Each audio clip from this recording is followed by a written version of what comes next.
This is Dr. Joshua Yamamoto, And Dr. Kristin Thomas. and this is Real Doctors, Real Medicine. brought to you by the Foxell Foundation, a nonprofit dedicated to helping everyone age well. Check us out at foxellfoundation.org. Welcome back to our Decade series. This week, we're talking about your 30s. And guess what? Your 30s are not run by you. We think you know this. Your 30s are actually run by your children. 50% of 35-year-olds have children, and by the time you're 40, 75% of you have children. This is actually the beginning of the middle. I had a nice discussion with one of my sons, and I said, look, if you live to be 100 years old, when you're 33 and change, congratulations, you have now entered the middle third of your life. So guess what? You're beginning middle-aged.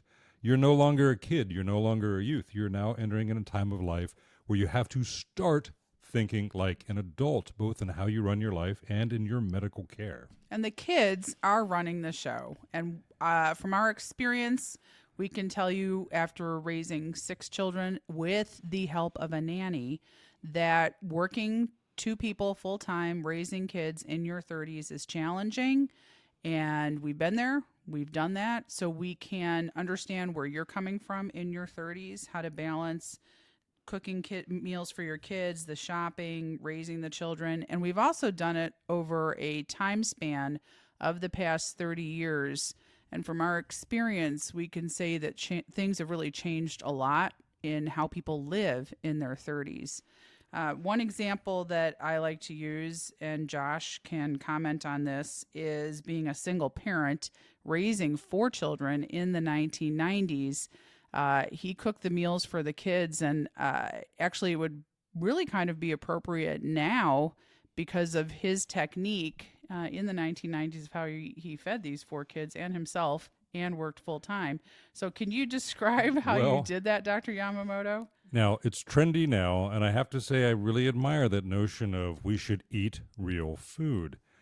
And this can work to our advantage when we have small children and you make real food for the rest of the family. There's very little real food that you can't put into a small blender and pulverize and feed to small children. So that's what you did. That's how you were able to accomplish feeding dinner to 4 kids, being tired at the end of the day of work, and facing having to get all those kids bathed and in bed. You just pulverized your nighttime meal. And our kids loved it. It's amazing. I remember my pediatrician say, remember, your kids eat because they're growing. They don't grow because they're eating. I wasn't quite sure what to make of that, but all these kids grew up and ate well. And then we get to 2000 to 2010 when we actually did have 6 kids that we were trying to feed. This was the time of the evolution of the internet. So we really didn't have the presence of the internet as we have the past 15 years, which greatly, I think, has impacted how we eat, how we exercise, how we live our daily life. So 2000 to 2010, feeding 6 kids, developing your career, working full time in your 30s, really has a lot of challenges. And I think if we reflect on that, we weren't looking at ourselves so much as looking at the family unit. So I'd like to introduce a concept of doing the SELFE in your 30s. SELFE. By SELFE, I mean SELFE, and that stands for sleep, because we're usually sleep deprived in our 30s, so we need to address that. Exercise. In our 30s, we usually don't have time for exercise because we are focused on our kids' sports and exercise. Love, because guess what gets you through your 30s? You want to enjoy it. You want to love your kids. You want to love your spouse. So love is an important element of getting through your 30s. Don't forget it. It's necessary. The F is food, because clearly you have to feed those kids. They're not feeding themselves. And finally, E is employment. Your job definitely comes into that, and it also does dictate what you can do with the rest of the SELFE. So focusing on that, as we got into the internet from 2010 to 2025 raising kids, it turns out the internet can be really helpful with food. And I think it's easier to give your family and yourself unprocessed food, whole foods, foods that you make yourself at home, or even foods that you source outside that are not processed and also balanced. I always ask everyone when they come in for their physical in their 30s, are there any food groups you can't eat or don't eat? So it's either because you don't like them or because you can't, you're nut allergic, or you have lactose intolerance, so you're not getting dairy and calcium, or you don't eat red meat, and that's a choice. Well, if you're not eating red meat, you're probably not getting a lot of iron. If you're a woman, you're menstruating and you're losing iron. So it's important to do that analysis in your 30s. What is my diet? How am I getting my food? How much of it can I make at home? And then, of course, you have those kids again, the kids that are saying, I don't want to eat that. How do you deal with picky eaters? Now, we are talking a lot about food, but as you've pointed out, there's more to health and life than food. I like to say you can have real food and real vaccines and real doctors and real medicine. These are not mutually exclusive things. And one of the things I like to tell people, especially the men, is that you're not in control of everything, that you have to understand who you are, who your family is, what your genetics are. You have to, in the 30s, begin to acknowledge you are responsible for things other than yourself, and there are things about yourself that you have to entrust to others. Going back to SELFE, if we start with S, the sleep, I do address that issue a lot for people in their 30s because their sleep is interrupted by children. So having interrupted sleep from children, there are a lot of tricks and techniques that patients have taught me. One, for example, is taking turns. I think this is something a lot of parents of children do. One parent is the parent that stays up with the kids. They alternate so that they can alternate getting good sleep. That's a good idea. Listen to your pediatrician for any hints and help on how to get your children to sleep. It's very important for all of you to get restorative sleep. Additionally, you can ask your doctor if you're having sleep problems. It turns out one of the best methods for insomnia and difficult sleeping is cognitive behavior therapy. And again, with the evolution of the internet in the past 15 years, you can actually do self-instructed cognitive behavior therapy on an app on your phone. It's drug-free, you don't have to take a pill, and you can educate yourself on good, proper sleep hygiene, even within the context of raising children, which frankly gives them those skills as well. Reading a bedtime story to a child is a way to entrain their behavior for healthy sleeping. You can do that for yourself. You can also read at night to help you sleep. So learn some of those tricks that you are teaching your children for healthy sleep and apply them to yourself. If you all do it together, you will all have healthy sleep hygiene and healthy habits. What about the technology out there? How important is it that we grade ourselves or have a machine grade our sleeping? Well, I think you have an opinion about that, Dr. Yamamoto. Why don't you tell us about what you think wearables are doing to analyze our sleep and if that's helpful? If you have good restorative sleep, you wake up feeling as rested as you need to be to get through your day. Remember, as you need to be. We're never going to be perfect, especially in our 30s. Our demands are just too great. And we're all facing that reality that we are responsible for things other than our own comfort.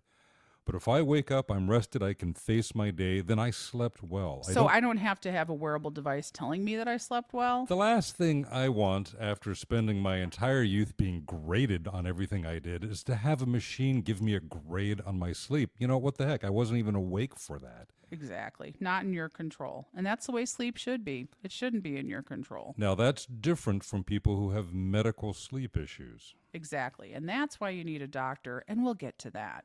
Now, the next part of SELFE is exercise, and this is very challenging for parents in their 30s. And almost universally, when a 30-year-old comes in for their annual physical and we discuss this, they admit to not being able to exercise. And I think you have to give yourself a break. You're probably not going to have time to go to the gym. So use your home gym, be creative. If you need to preserve that time for the love in SELFE, you need to spend that time with your spouse at night, which a lot of spouses tell me they need to do, then use that time at night to sit on the floor and do some stretching while you watch TV with your spouse. Now, put that of exercise course, bike in front of the TV. If one can combine aerobic activity and exercise with the love of a spouse, that would be a That's great interesting utility. Then again, Exactly. that's how a lot of parenthood begins. Exactly. The love and the exercise. And if you combine those together, I guess it depends on how tired you are. Maybe that means you'll be exercising with love once a week, I love telling my patients once it's a important month. to have some aerobic exercise every day. Yeah, every day is probably not going to make it for me in my 30s. Sorry, Dr. Yamamoto. So I did the best I could, but I still think the sitting on the floor and doing stretching, putting the exercise bike in front of the television, crazy enough, even walking up and down the stairs. And another trick, which I know a lot of people do, when you take those kids to their soccer practice and their football practice, and we did do this, take your sneakers with you and walk around the track while your kid's playing football. Do some exercise yourself while your kid is also doing their soccer, their football, their basketball practice. So you can work it in, but I think you need to set your sights low on exercise. It's going to be hard in your 30s.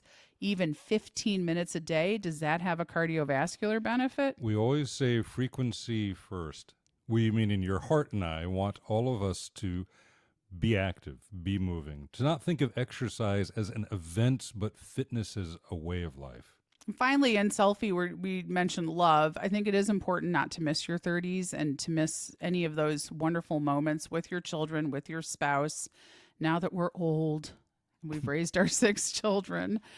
Looking back on that time in our 30s, it's important not to miss the love of your family. After all, that's what you're doing in your 30s. Food, we just talked about. There are a lot of tricks you can use now on the internet. We want to make sure that the raising of the children that many of you are doing does not get in the way of your healthy eating habits. Try not to eat late at night. That will eventually give you heartburn and reflux. Separate going to bed by eating by 3 hours, and that prevents reflux. Also, try not to eat your food quickly. Try not to skip breakfast. If you can establish a breakfast routine with your children, eating food that you all like and can eat in the morning. A lot of us have morning nausea. Try to do that with your children and yourself, and it sets them up for a future of a healthy diet. Breakfast really is the most essential meal of the day. It increases your metabolism by 50% if you eat protein for breakfast, which means you burn more calories throughout the day. So try not to skip breakfast. It's actually very important. Finally, the last one is your employment. We know that for many patients, they're trying to figure out if their job is the right one for them in their 30s. And as Dr. Yamamoto said, You got to ask, am I killing it, or is this job killing me? Exactly. All right. Finally, once you've made your SELFE and you've established how you're going to manage that in your 30s, it's time to go find a doctor and get a baseline annual physical exam. Now, this is something, again, I think women are often better than men. Young folks, when we have little children, we bring them to the doctor because we know we're supposed to. And at some point, we seem to think that no longer applies. Women tend to get regular checkups as they go through menopause when they're teens and 20s, and they're often good at sticking with that through their childbearing ages. And men, I'm talking to you, we get into adulthood and we think, gosh, if nothing's falling off, I must be okay. But you know what? Be kind to your future self. And again, you are beginning the middle third of your life, and you have to realize you're no longer building things up. You're beginning to start breaking them down. And you really want a doctor to tell you where your Achilles heel is, literally, but also what are my weaknesses? And a virtual exam is not going to do that for you. A 100-panel lab test is not going to do that for you. A full body MRI won't cut it either. Even an executive physical, I review them all the time. It's not the greatest way to establish your health care in your 30s. The best way is to find a doctor who will actually make you take off all your clothes. What do I mean by that? I mean, it's not virtual. I literally want you to come into my exam room so I can see all of your skin and let you know if you have a suspicious mole. Dr. Yamamoto, what do you do cardiovascularly for someone in their 30s? Well, if you are a primary care provider, preferably a doctor seeing somebody, as a cardiologist, I'm going to want you to ask the question, does this person have a healthy heart? Are they on the right track? A basic cardiac exam are your actual vital signs. Did they count your pulse? Did they check your rhythm? Did they listen to your heart? check your blood pressure. And not with an automated cuff. If you can No. find a doctor that actually puts the cuff on your arm, the stethoscope in their ears, and takes your blood pressure, that's already a sign that you have found a good doctor. Now, using a stethoscope is a rare find these days, and it's much more important in women over 60 and 70. We'll get to that. But at least somebody to examine you. Listen to your heart. There are some funny things that you can be born with, and how would you know? Remember, heart disease is the silent killer. You're not going to feel it. I'm going to emphasize that how you look, whether you're thin and whether you're fit, does not guarantee health. Health is how well things are actually working, how long you're going to live, and how well your organs are going to work. So you can't just say, oh, I'm thin and I run, therefore I must be healthy. So you want to be examined by an actual doctor. And besides cardiovascular disease examining, to listen to the heart for murmurs, to take your blood pressure, another reason to take off all your clothes and put on that exam gown is that we do some cancer screening in your 30s. You have lymph nodes that are easily accessible to an examiner's hands. We can check your lymph nodes in your neck. A quick check in the neck will help us determine whether or not you have a lymphoma or a head and neck cancer. We can check lymph nodes in your groin. That will help us know whether or not, again, you might have a lymphoma or a cancer in your abdomen. And we can check lymph nodes in your armpits, which are very instructive when we're trying to screen for breast cancer. We can also do a breast exam in your 30s. That's helpful. What's more helpful is a baseline mammogram at 35. We can also listen to your lungs for sounds of asthma. We can also check for swelling. And again, that full body skin exam to look for melanoma. We do start doing cancer screening in your 30s, but a good baseline total body physical exam combined with blood test, combined with appropriate age screening with a mammogram, and anything else that's dictated by your family medical history.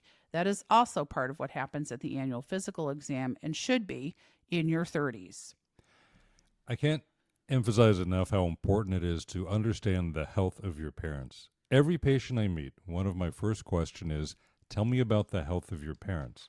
If you're 30, you should really know about the health of your parents, even if they don't.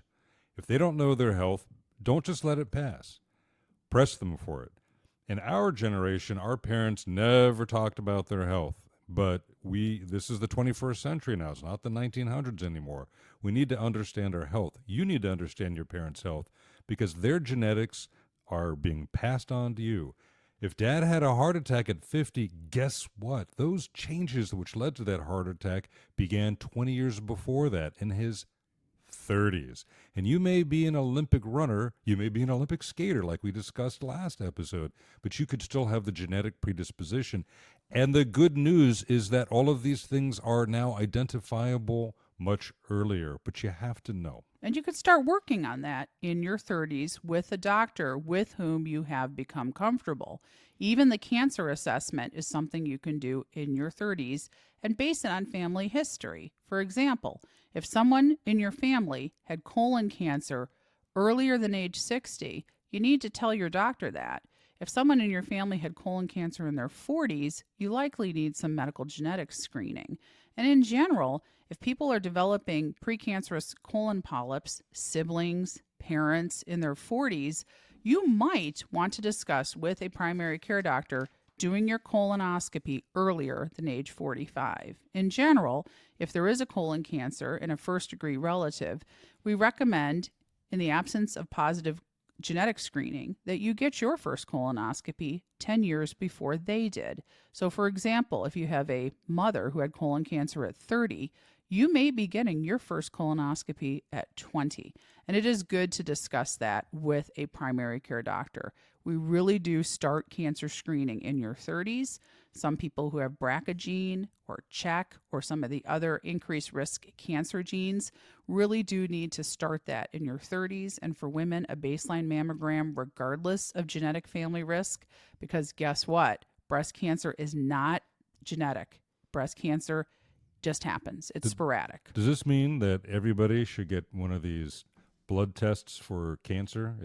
No, those are not ready yet. The blood tests for cancer have not. That's based on cell-free DNA, the DNA particles floating around in your bloodstream that popped off an early set of cancer cells. Those tests are not FDA approved yet. That is certainly in the future. For now, if you go to a primary care doctor, the basics are, for men, testicular cancer screening, moving into prostate cancer screening in your 30s for some people. A recent study demonstrated that checking one PSA blood test in your mid 40s can actually detect people who are very high risk for prostate cancer for the rest of their life. And for people who have genetic family risk of prostate cancer with a parent or an uncle having prostate cancer, you might even consider doing some screening in your 30s with a simple PSA blood test, which does identify outliers who need to be watched more closely, especially if there's family history. With women, it really is the baseline mammogram at age 35, because if you get breast cancer at 35, chances are that's a serious thing. It needs to be intervened upon, and you need to get going on that. But if you don't do your first mammogram until 40, we are missing a lot of people from 35 to 40 who could have a breast cancer that would be curable and not metastatic. So talk to your doctor about that, with the proviso that you are raising children.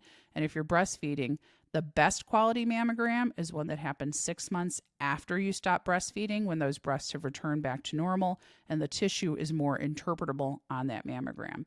And you can get that mammogram order from anyone. It does not have to be a gynecologist. Anyone can write that order for you.